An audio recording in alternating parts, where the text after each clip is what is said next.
di sebuah desa. Darah tidak mengalir keluar dari luka, tapi merembes dari tanah. Mereka bilang ini santet. Mereka salah, karena yang bangkit bukan dendam, melainkan kesepakatan berdarah yang sudah dikubur hidup-hidup puluhan tahun lalu.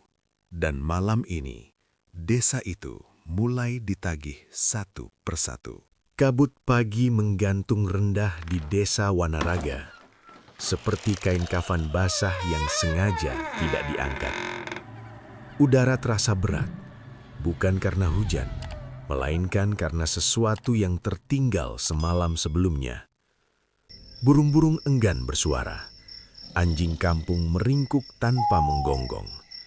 Alam seolah sepakat untuk diam. Di halaman rumah bambu dekat sawah, tubuh Pak Sura terbaring kaku.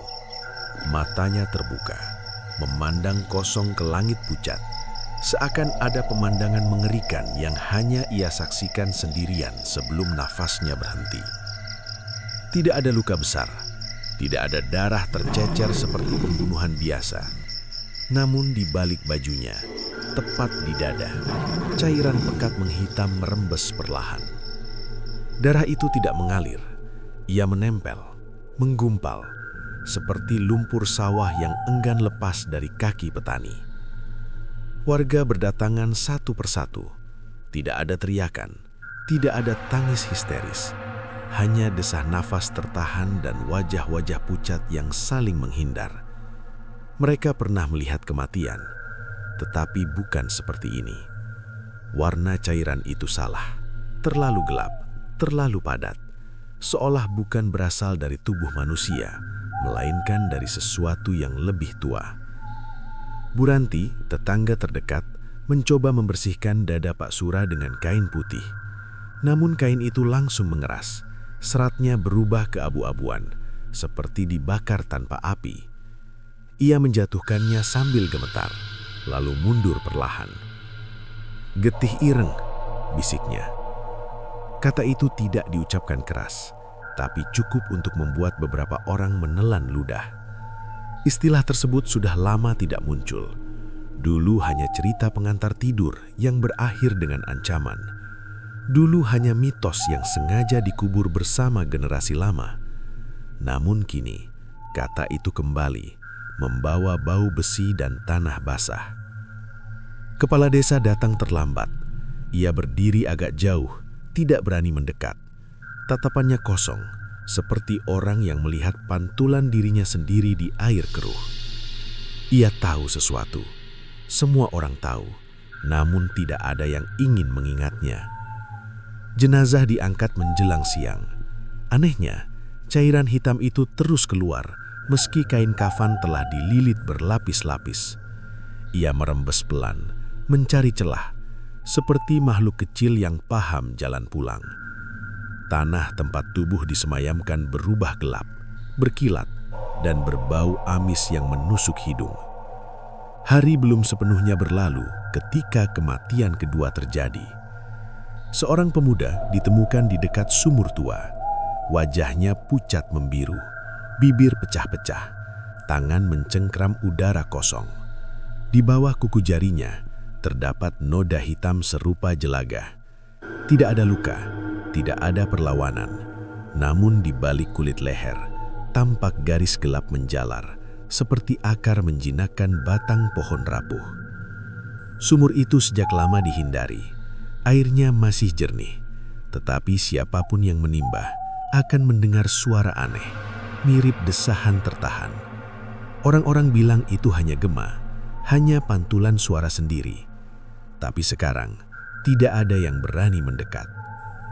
Malam turun terlalu cepat. Lampu minyak dinyalakan lebih awal, pintu ditutup rapat, doa dibaca tanpa khusyuk, hanya sebagai tameng tipis. Di beberapa rumah, orang terbangun oleh mimpi sama. Tangan berlumur cairan gelap mengetuk dinding dari dalam tanah. Di tengah kecemasan itu, seorang pendatang memasuki desa. Bajunya sederhana, langkahnya tenang, matanya menyapu sekitar seperti sedang menghitung sesuatu yang tak kasat mata. Ia berhenti di depan rumah kosong dekat balai desa, tempat lama yang sudah ditinggalkan sejak peristiwa bertahun silam. Ia berjongkok, menyentuh tanah dengan ujung jari. Hitam. Pendatang itu menarik tangannya cepat, lalu tersenyum tipis.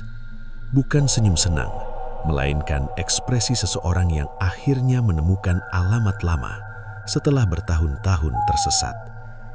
Dari dalam tanah, sesuatu berdenyut pelan, seperti jantung yang kembali berdetak setelah lama menunggu. Dan malam itu, darah belum selesai berbicara. Pagi datang tanpa cahaya hangat. Matahari muncul pucat, seperti sakit dan enggan bekerja. Kabut belum sepenuhnya pergi, menggantung rendah di antara rumah-rumah kayu, membuat jarak terasa lebih dekat sekaligus menyesakkan. Desa Wanaraga terbangun dalam keadaan berjaga, bukan hidup. Orang-orang berbicara pelan, seolah suara keras bisa memanggil sesuatu yang sedang mendengarkan. Kematian semalam menyisakan jejak lebih dalam daripada liang kubur. 2 nyawa hilang dalam 1 hari bukan kebetulan. Itu pesan. Semua orang memahaminya, namun berpura-pura bodoh demi menjaga sisa kewarasan. Sumur tua menjadi pusat ketakutan baru. Lingkaran batu itu tampak biasa saja dari kejauhan. Namun semakin didekati, udara di sekitarnya terasa dingin, seperti berdiri di bawah bayangan pohon besar yang tak terlihat. Air di dalamnya jernih, memantulkan langit kelabu, tetapi bau amis samar tercium dari mulut sumur. Beberapa lelaki berkumpul dengan wajah tegang. Tali dan ember disiapkan, bukan untuk menimba, melainkan memastikan tidak ada jasad lain di dasar gelap tersebut. Kepala desa berdiri paling belakang, tangannya gemetar saat menggenggam tongkat. Wajahnya keras, namun matanya menghindar. Ember diturunkan perlahan, tali berdecit pelan, suaranya menyerupai keluhan panjang. Saat wadah besi menyentuh air, tidak ada cipratan, tidak ada gema, hanya diam, seperti telinga yang sengaja ditutup rapat. Ketika ember diangkat kembali, airnya berubah, bukan warna, melainkan rasa. Siapapun yang mendekat merasakan perut mual, kepala ringan, dada ditekan beban tak terlihat. Di permukaan cairan, muncul serpihan hitam kecil, mengambang pelan seperti abu sisa pembakaran. Ini bukan lumpur, gumam seseorang. Tak ada yang menimpali. Seorang ibu tua tiba-tiba menangis tanpa suara. Air matanya jatuh membasahi tanah, lalu berhenti mendadak saat matanya bertemu dengan noda gelap di sekitar sumur. Ia mundur terpincang, seperti baru melihat wajah lama yang seharusnya dilupakan. Ingatan masa silam mencuat, tajam seperti duri di telapak kaki. Pendatang itu kembali terlihat. Ia berdiri di pinggir kerumunan, tidak ikut bicara, tidak ikut menjauh. Tatapannya tertuju ke batu-batu sumur yang retak. Jari-jarinya bergerak pelan, mengikuti pola retakan, seolah sedang membaca huruf lama yang hampir terhapus. Ia bertanya satu hal, suaranya tenang, terlalu tenang untuk situasi seperti ini. Siapa yang pertama kali menutup sumur ini? Pertanyaan sederhana, namun membuat udara terasa lebih berat. Beberapa orang saling pandang, tidak ada jawaban langsung, hanya tarikan napas tertahan dan wajah yang semakin pucat. Kepala desa berdeham lalu berkata bahwa sumur itu ditutup bertahun-tahun lalu karena airnya tidak layak. Inang pendatang itu mengangguk kecil, senyumnya tipis, seperti pisau yang belum diarahkan. Menjelang siang, kabar lain menyebar. Di rumah ujung desa, seorang anak jatuh sakit mendadak. Tubuhnya panas, napasnya pendek, matanya terbuka namun tidak fokus. Saat ibunya mencoba memeluk, ditemukan noda gelap di punggung bocah itu, membentuk garis menyerupai bekas tangan. Tidak ada luka, tidak ada memar, namun warna itu tumbuh, melebar pelan seperti tinta yang meresap ke kertas basah. Tangisan pecah, doa dibaca tergesa, ramuan diambil, namun semua terasa sia-sia. Anak itu terus menggigil, bibirnya bergetar, seolah berusaha mengucapkan sesuatu yang tertahan di tenggorokan. Menjelang sore, ia berhenti bernapas. Tangis berubah menjadi jerit. Desa yang sejak pagi menahan suara, kini pecah seperti bendungan retak. 3 kematian dalam waktu singkat bukan peringatan lagi, itu hukuman awal. Pendatang itu berdiri di luar rumah duka. Ia menatap tanah di bawah kakinya. Warna gelap mulai muncul di sela rerumputan. Tipis, namun jelas, seperti urat darah di balik kulit pucat. Ia berbisik lirih, hampir tidak terdengar. Janji mulai ditagih. Di kejauhan, sumur tua mengeluarkan suara pelan. Bukan tangisan, bukan desahan, melainkan bunyi air yang bergerak seperti ada sesuatu di dasar sana yang sedang bangun, mengingat kembali satu persatu wajah yang pernah berdiri di tepinya. Nanti malam, desa tidak hanya kehilangan nyawa, ia akan kehilangan alasan untuk berbohong. Desa Wanaraga berubah seperti rumah tua yang pintunya terkunci dari dalam. Semua orang ada, namun tidak saling percaya. Tatapan menjadi senjata. Senyum menghilang. Setiap langkah terdengar terlalu keras. Setiap bisikan terasa seperti tuduhan. Kematian anak kecil menjadi titik retak terakhir. Tidak ada lagi ruang untuk berpikir jernih. Ketakutan menuntut wajah untuk disalahkan. Dan ketakutan selalu memilih yang paling mudah diserang. Nama Mbah Samin mulai beredar. Lelaki tua itu tinggal di pinggir hutan. Rumahnya condong, atapnya berlumut. Halaman dipenuhi tanaman obat yang tumbuh liar seperti tak pernah dijinakkan. Selama puluhan tahun, ia menjadi tempat orang meminta ramuan, penangkal mimpi buruk, atau sekedar nasihat. Namun kini, semua kebaikan lama itu luruh, seperti cat dinding yang terkelupas oleh hujan panjang. Dia satu-satunya yang paham hal semacam ini, ujar seseorang. Sejak dulu, ilmunya tidak biasa, sahut yang lain. Kalimat-kalimat itu berputar, saling menguatkan, berubah menjadi kesimpulan bersama tanpa pernah diuji. Sore itu, sekelompok warga mendatangi rumah Mbah Samin, tidak membawa salam, tidak membawa niat baik, hanya amarah yang dibungkus pembenaran. Pendatang ikut berjalan di barisan belakang. Langkahnya ringan, wajahnya sulit ditebak. Pintu kayu diketuk keras. Tidak ada jawaban. Ketukan kedua lebih kasar. Ketiga, pintu terbuka perlahan.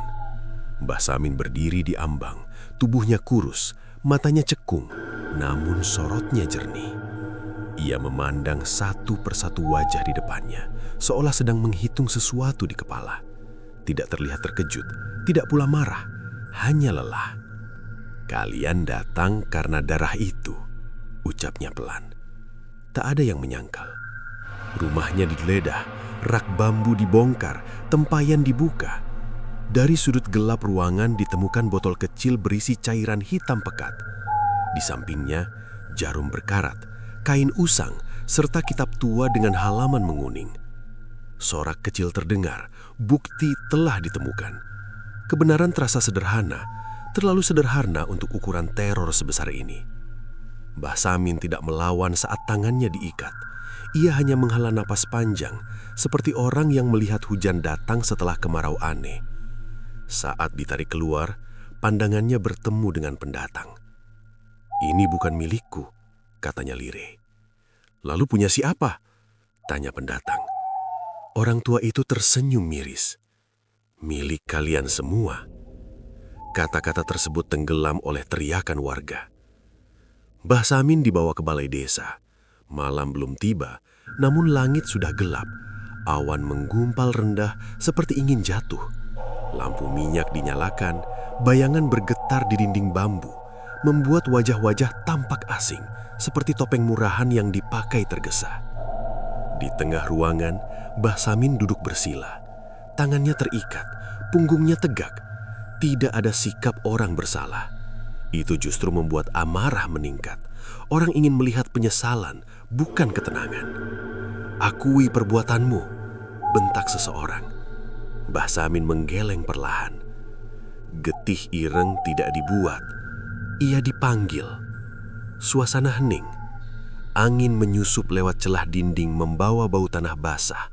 Api lampu bergoyang, hampir padam. Ia melanjutkan, suaranya tetap rendah namun jelas. "Darah seperti benih, tidak tumbuh tanpa ladang. Kalian ladangnya." Kepala desa memukul lantai dengan tongkatnya, memotong ucapan tersebut. Ia menyebut semua itu kebohongan orang terdesak. Ia mengatakan bahwa desa hanya korban. Ia berkata masa lalu sudah selesai. Saat itu, teriakan terdengar di luar. Seorang perempuan berlari ke balai desa. Wajahnya panik, rambutnya acak-acakan. Ia berteriak tentang suaminya yang mendadak ambruk. Ketika warga bergegas ke rumah yang dimaksud, mereka menemukan pemandangan yang sama. Tubuh kaku, mata terbuka, cairan gelap merembes dari hidung dan telinga. Mbah Samin tertawa kecil, bukan ejekan, lebih seperti ratapan panjang.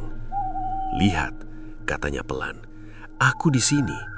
Tanganku terikat, namun darah tetap berjalan." Pendatang berdiri di sudut ruangan, memperhatikan reaksi semua orang. Wajah-wajah itu mulai goyah. Keyakinan yang baru saja dibangun retak perlahan, seperti jembatan bambu yang diinjak terlalu banyak orang sekaligus. Di luar, hujan turun. Tetesannya berat, meninggalkan noda hitam di tanah, bercampur lumpur. Air mengalir menuju sumur tua, membawa serta ingatan yang selama ini disapu ke bawah karpet waktu.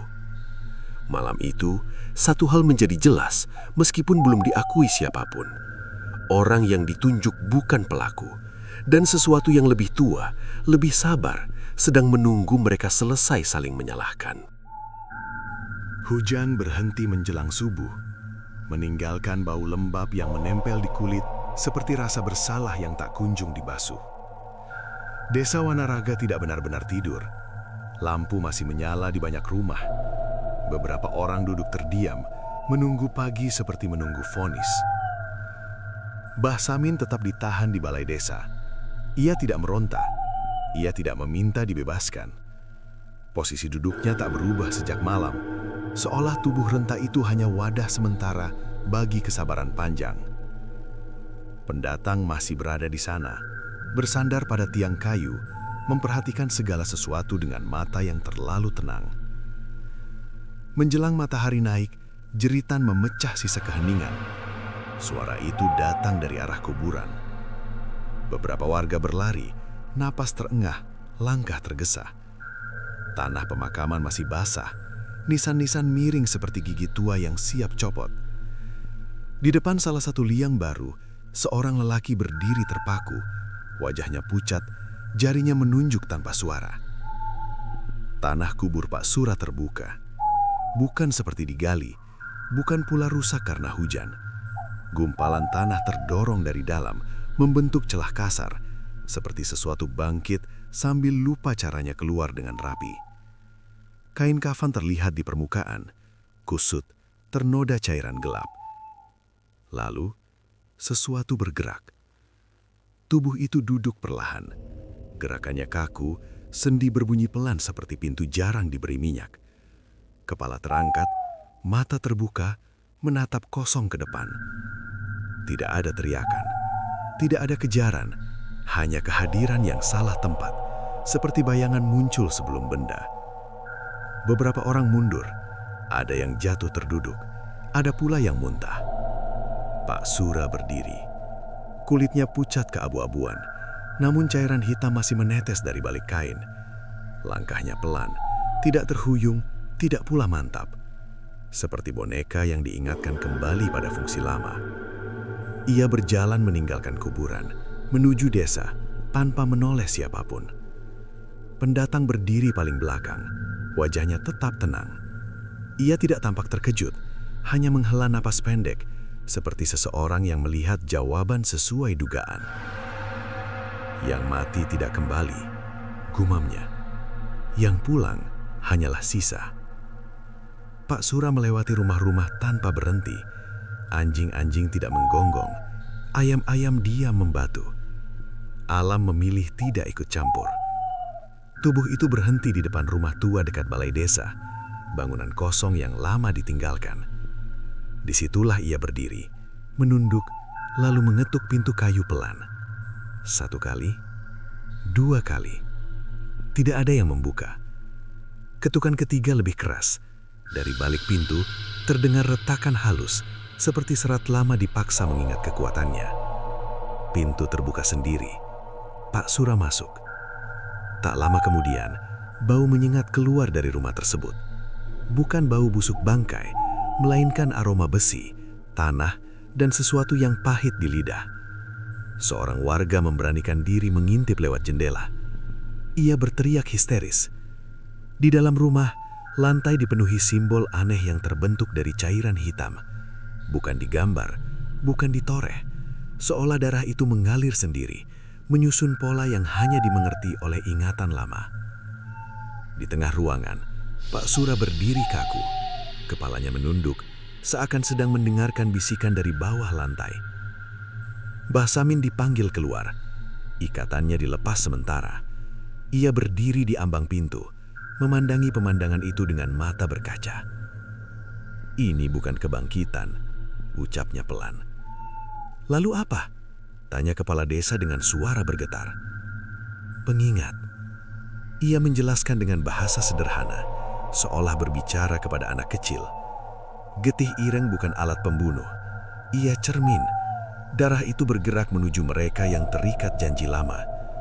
Tubuh mati dipinjam, seperti lentera dipakai ulang untuk menerangi lorong gelap. Pendatang melangkah maju. Siapa yang pertama berjanji? Tanyanya. Tak ada jawaban.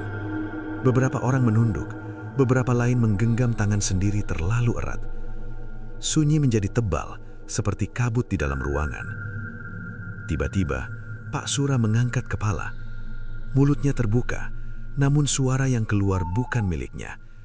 Nada itu berat, dalam, seperti datang dari tanah jauh di bawah kaki. Satu sudah pulang, yang lain menunggu. Tubuh itu lalu roboh, ambruk tanpa sisa tenaga. Cairan hitam mengalir cepat, meresap ke celah papan lantai, menghilang, seperti telah menemukan jalur lama. Tak lama berselang, kabar baru datang. 2 warga mendadak jatuh sakit di rumah masing-masing. Gejalanya sama, garis gelap muncul di kulit, merambat perlahan seperti akar mencari air. Desa akhirnya mengerti satu hal pahit. Kematian bukan akhir, ia hanya pintu, dan yang mengetuk sekarang bukan orang luar, melainkan masa lalu yang mereka kubur hidup-hidup. Pendatang menatap sumur tua dari kejauhan. Permukaan air bergetar pelan, seperti sedang tersenyum. Bab ini belum selesai. Ia baru mulai membuka mata. Desa Wanaraga tidak lagi punya arah.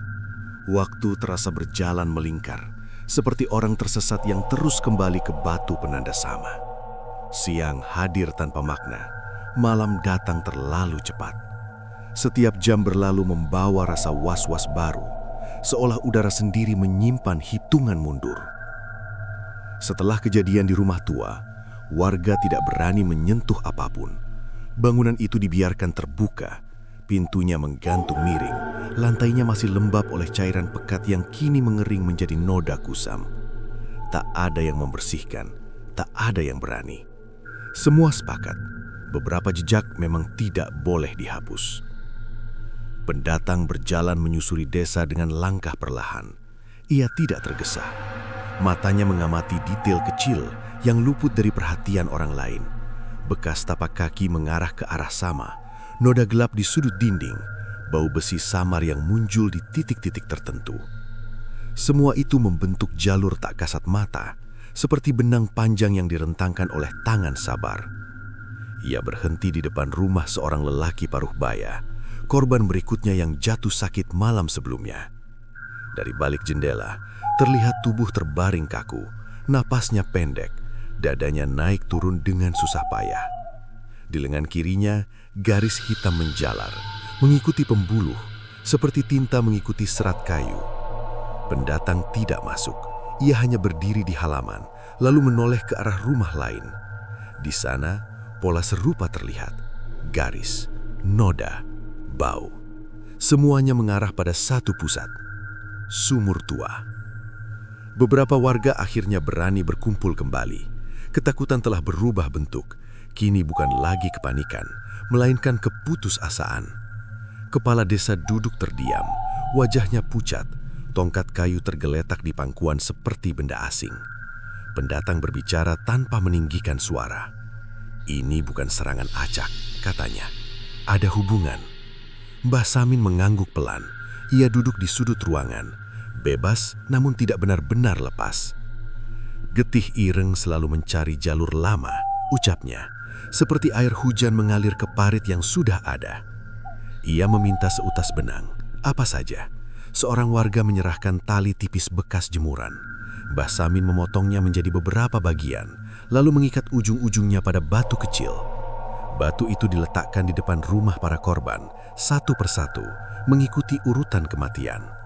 Saat ditarik perlahan ke arah tengah desa, benang-benang itu saling mendekat, bertemu di satu titik yang sama, sumur tua. Tidak ada yang bersorak, tidak ada yang terkejut, hanya napas berat dan wajah makin pucat. Kebenaran kadang tidak datang seperti kilat, ia muncul seperti bahu busuk, pelan, meresap, lalu menetap. "Kenapa di sana?" tanya seseorang dengan suara gemetar. Mbah Samin menatap sumur dari kejauhan. "Karena di sanalah janji dibuat." Kata itu menggantung di udara, seperti lonceng retak yang masih berusaha berbunyi. Pendatang melangkah mendekat ke sumur. Ia menurunkan ember kosong. Kali ini tidak ada yang menahan. Ember itu bergerak turun, melewati bayangan batu, menyentuh permukaan air dengan suara pelan. Saat diangkat kembali, tidak ada cairan di dalamnya. Kosong. Namun dinding besinya basah oleh noda hitam tipis, seperti keringat dingin. Dari dasar sumur, terdengar suara lirih. Bukan teriakan, bukan tangisan, melainkan bisikan berlapis, saling tumpang tindih, seperti banyak mulut berbicara melalui satu lubang sempit. Nama-nama disebut, beberapa orang tersentak, beberapa lainnya menutup telinga. Itu nama mereka. Satu persatu, warga mulai mengingat potongan masa silam yang selama ini dikunci rapat.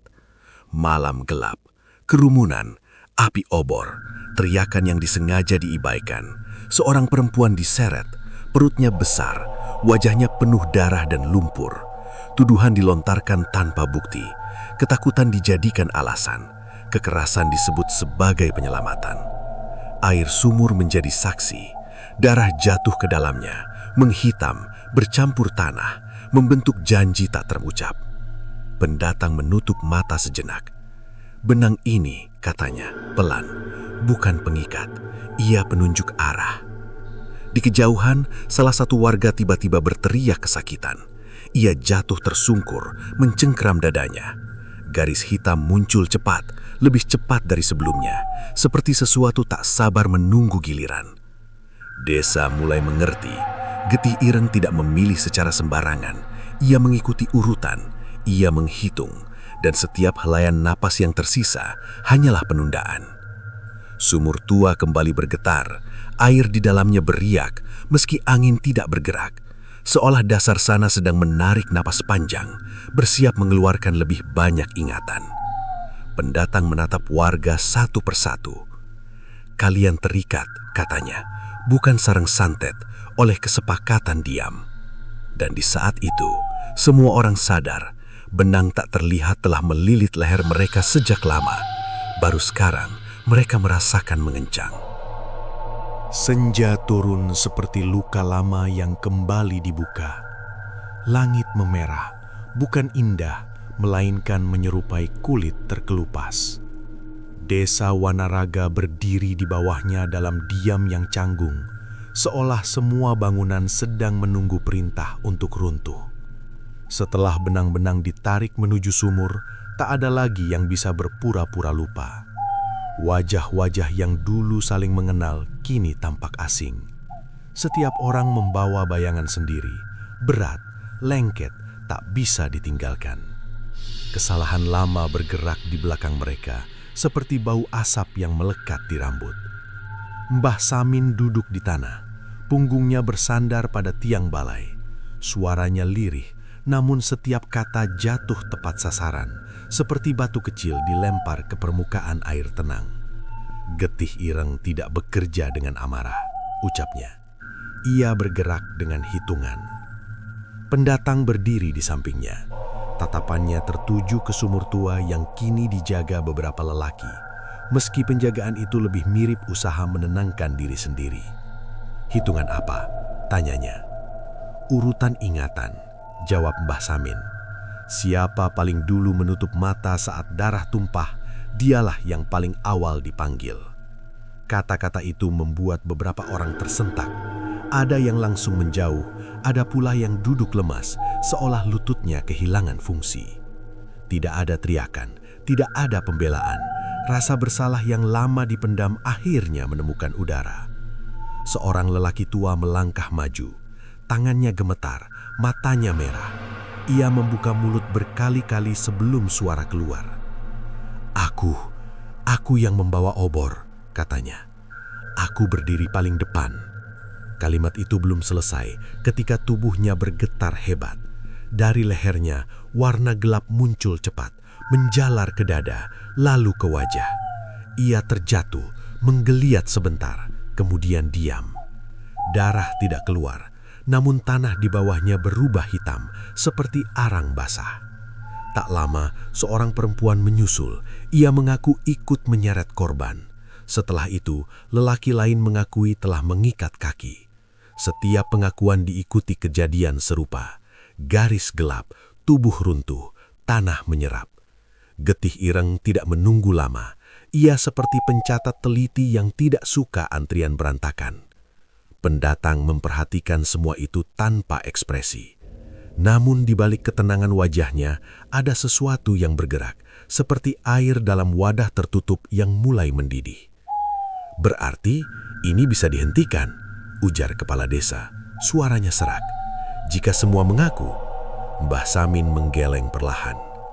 Bukan dihentikan, katanya, diselesaikan. Malam datang membawa hawa dingin. Lampu minyak kembali dinyalakan.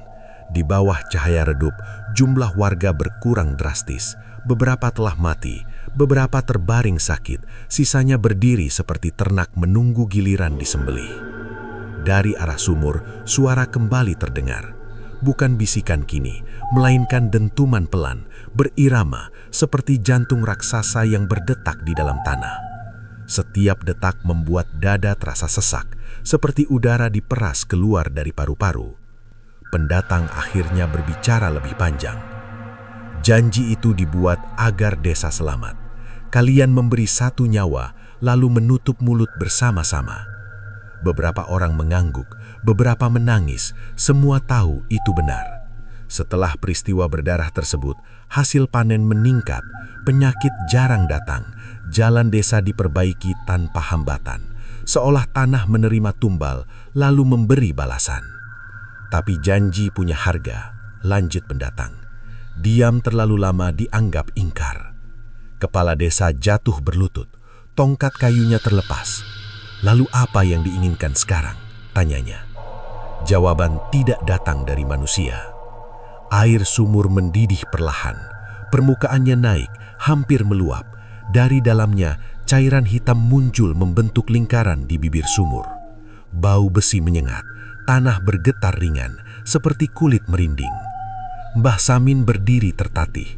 Katanya, pengakuan saja tidak cukup. Getih Ireng menuntut kejujuran yang dilihat semua mata. Tanpa itu, ia akan mengambil sendiri. Pendatang menoleh kepadanya. Dan jika tak ada yang berani, orang tua itu tersenyum pahit. Desa ini yang akan menggantikan tubuh korban. Kata-kata itu jatuh seperti malu. Semua terdiam. Rumah, sawah, sumur, jalan, semuanya bisa menjadi wadah. Darah tidak perlu lagi tubuh manusia jika tanah telah bersedia. Di kejauhan, suara retakan terdengar dari beberapa rumah. Dinding kayu menghitam perlahan, seolah noda merayap dari dalam. Anak-anak menangis, orang dewasa mengheluk apa saja yang bisa digenggam. Pendatang menutup mata sejenak. Ingatan lama berkelebat cepat seperti kilat dalam hujan. Ia menarik nafas panjang. Akhirnya ia berkata, masih ada satu jalan. Semua mata tertuju kepadanya. Bukan tumbal, melainkan pengakuan yang tidak diselamatkan. Sumur tua berguncang lebih keras, seperti menyetujui. Malam itu, desa Wanaraga tidak hanya dihadapkan pada kematian. Ia dipaksa memilih antara membuka luka di depan cahaya atau tenggelam bersama rahasia yang terlalu lama disembunyikan. Dan getih Ireng, sabar seperti tanah, menuntu keputusan mereka. Pagi tidak datang seperti biasanya. Tidak ada ayam berkokok, tidak ada suara daun digesek angin.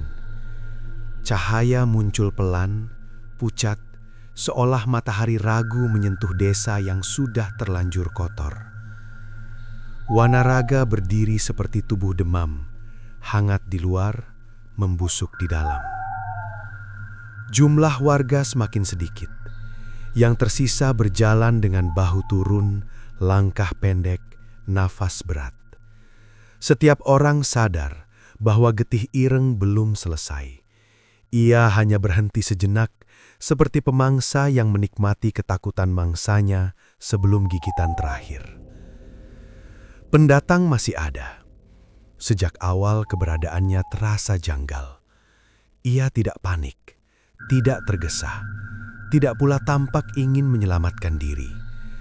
Ia seperti batu di tengah arus deras, diam namun mengubah aliran. Beberapa orang mulai memperhatikannya dengan cara berbeda. Dia datang tepat sebelum semua ini terjadi, bisik seseorang. Dia tahu terlalu banyak, sahut yang lain. Kecurigaan seperti api kecil kembali mencari bahan bakar. Kepala desa memanggil semua yang tersisa ke balai. Suaranya tidak lagi berwibawa, lebih mirip orang tenggelam yang masih berusaha memanggil bantuan. Pendatang berdiri di sudut ruangan, tidak menolak, tidak menyembunyikan diri. "Kau siapa sebenarnya?" tanya kepala desa akhirnya. Pendatang melangkah maju. Wajahnya terlihat jelas di bawah cahaya minyak tanah. Garis-garis halus di matanya bukan milik orang muda, melainkan milik seseorang yang lama menyimpan ingatan pahit.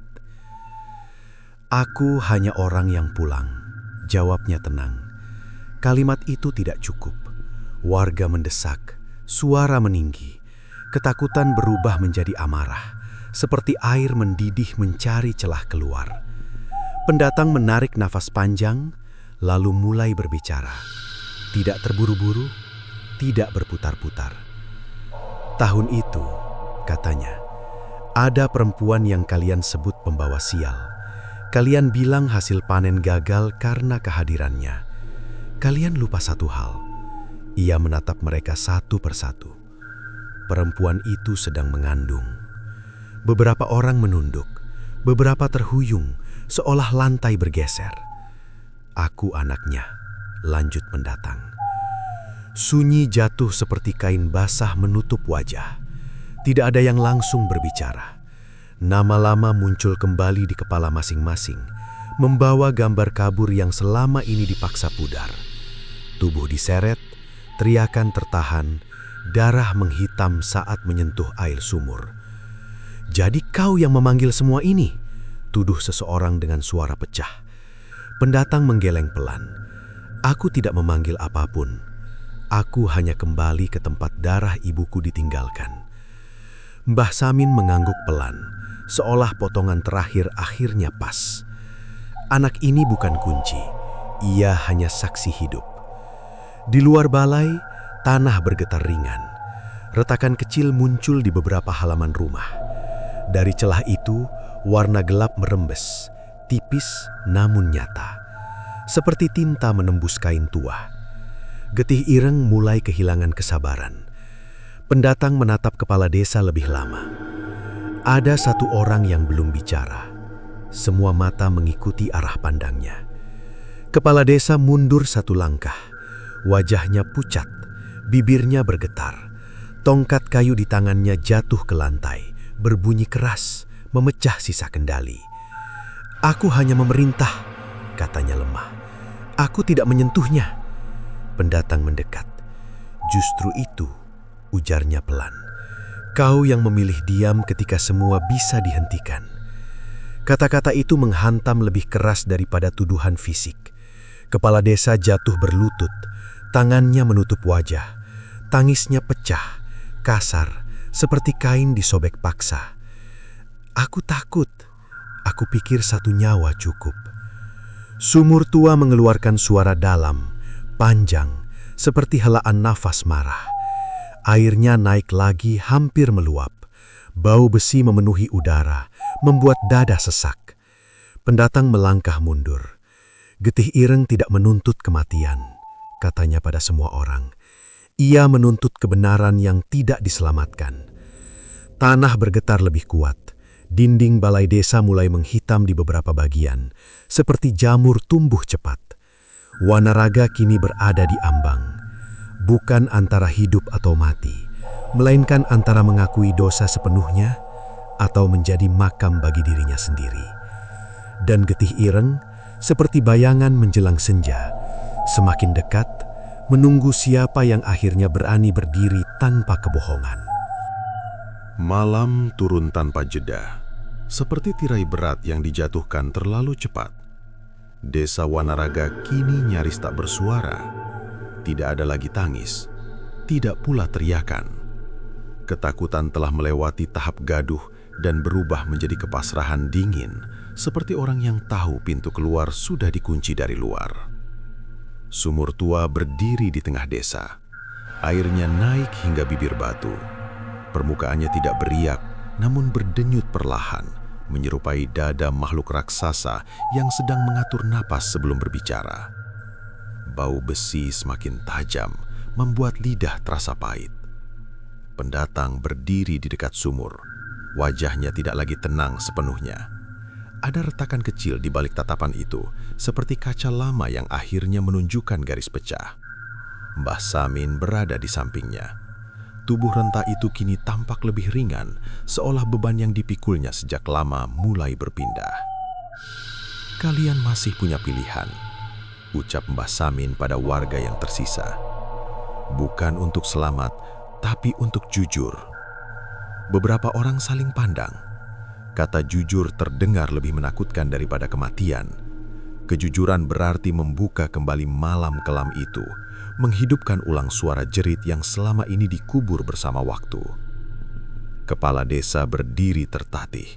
Ia melangkah ke depan sumur, setiap langkah terasa seperti menuruni tebing licin. Wajahnya basah oleh keringat dan air mata.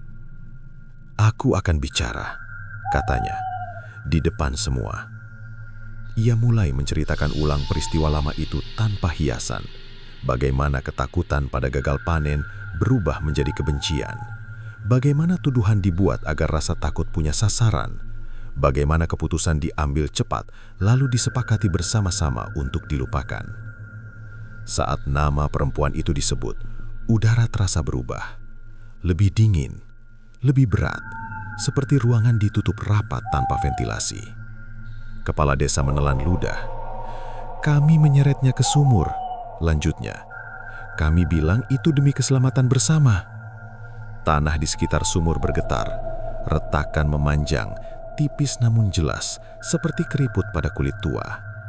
Seorang warga lain maju, lalu yang lain. Mereka mulai bicara satu persatu, membuka bagian kecil dari dosa kolektif. Setiap pengakuan membuat udara semakin pekat. Getih Ireng mendengarkan, tidak tergesa, tidak pula memotong. Pendatang memejamkan mata. Setiap kalimat terasa seperti palu memukul sesuatu di dadanya. Namun ia tetap berdiri. Ia tidak menghentikan mereka, tidak menjerit, tidak menuntut. Ketika pengakuan terakhir selesai, desa tenggelam dalam sunyi panjang. Semua menunggu, seperti murid yang telah menjawab soal dan kini menatap guru dengan cemas. Air sumur tiba-tiba meluap. Cairan hitam mengalir keluar, membasahi tanah, menyusup ke sela batu, merayap ke arah rumah-rumah. Namun anehnya, tidak ada jeritan, tidak ada tubuh yang runtuh. Getih Ireng tidak mengambil nyawa malam itu.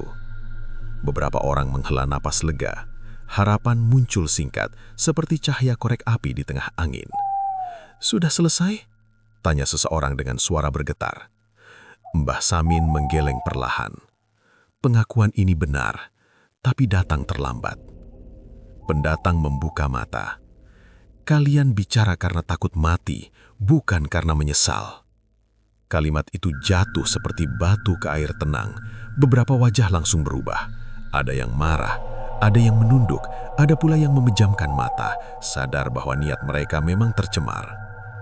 Getih Ireng tidak berhenti mengalir.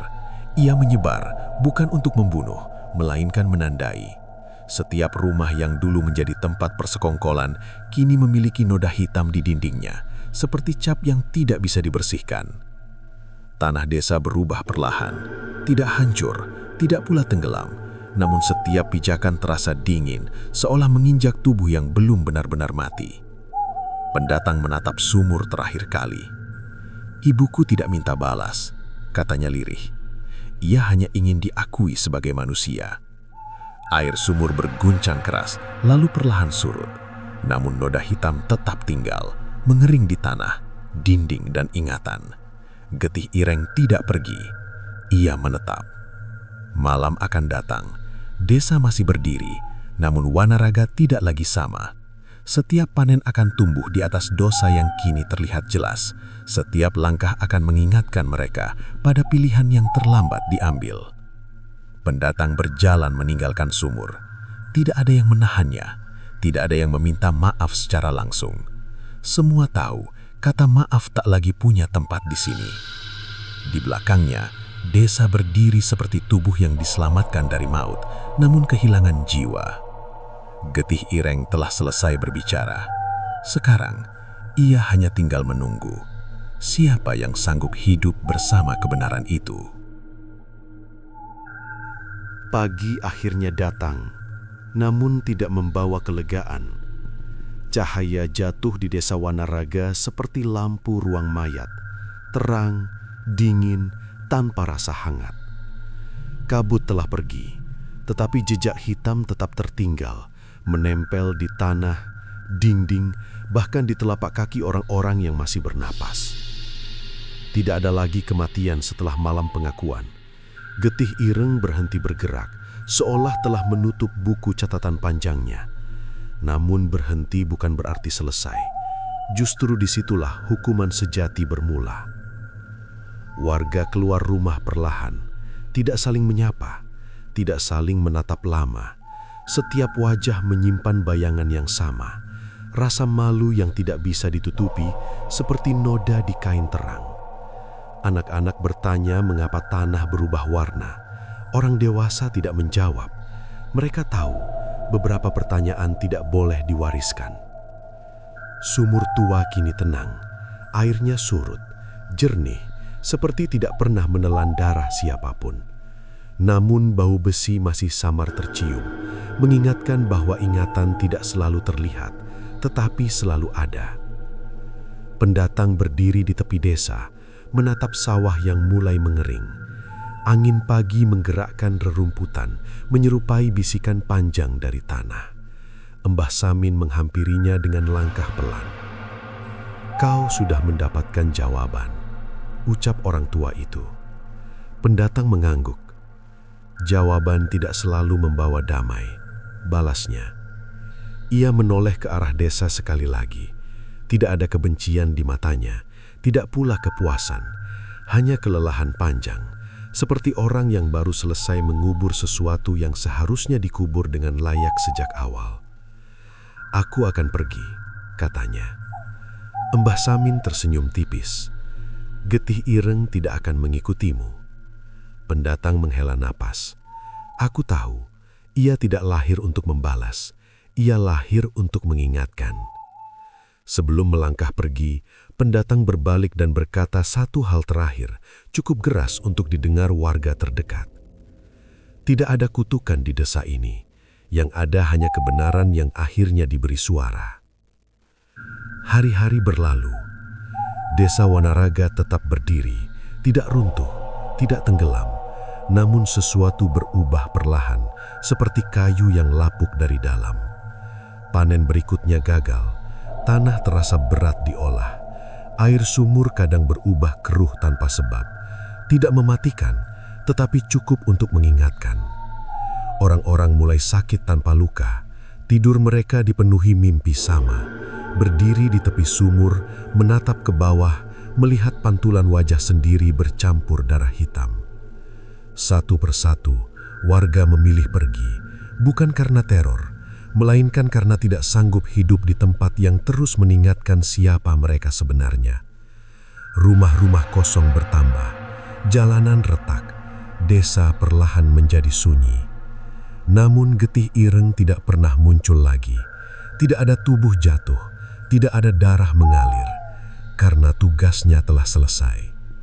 Bertahun kemudian, seseorang lewat di reruntuhan Wanaraga. Ia melihat sumur tua yang hampir tertutup semak. Airnya jernih, tidak ada bau aneh, tidak ada suara. Orang itu mengira cerita tentang desa terkutuk hanyalah dongeng. Ia tidak tahu bahwa getih ireng tidak hilang. Ia menyebar. Ia meresap ke tanah, ke kayu, keingatan orang-orang yang selamat.